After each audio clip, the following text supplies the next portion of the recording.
అమ్మ లేకపోతే మనం లేం. తల్లిని ఎంతో ఏడ్పించి పుట్టాం, అయినా సరే పుట్టగానే మనం నవ్వితే పొంగిపోద్ది. నీకోసం తను పడ్డ కష్టాలన్నీ మర్చిపోద్ది. మొదటిసారి అమ్మ అని పిలిస్తే కరిగిపోద్ది. చూడ్డానికి ఈ బేబీలు క్యూట్గా ఉంటారు, కానీ తల్లి శరీరాన్ని నాశనం చేసేస్తారు. అంతకు ముందులా స్ట్రాంగ్గా ఉండదు తల్లి. ఒక్క డెలివరీతో బాడీ మొత్తం డెలికేట్ అయిపోద్ది. మళ్ళీ రికవర్ అంటే చాలా కష్టం. ఒక పులి తన పిల్లల్ని పెంచడానికి ఎన్ని కష్టాలు పడుతుందో వీడియో చూశాను. పిల్లల్ని ఒక చోట పెట్టి ఫుడ్ తేవడానికి అడవిలోకి వెళ్తే ఏ నక్కలు వచ్చి పిల్లల్ని తినేస్తాయో లేదా గెద్దలు వచ్చి ఎత్తుకుపోతాయో తెలియదు. ప్రతి క్షణం భయం, అనుక్షణం అలర్ట్గా ఉండాలి పిల్లలు పెంచాలంటే. మన తల్లి కూడా ఒక పులే.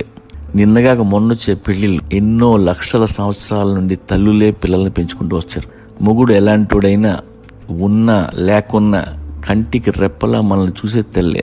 తల్లిని పిల్లల్ని అడగండి, వాళ్ళు ఎన్ని కష్టాలు పడ్డారు. మొగుడు సంపాదించినా సంపాదించకపోయినా పిల్లల కడుపు నిండితే గాని ఏ తల్లి పడుకోదు.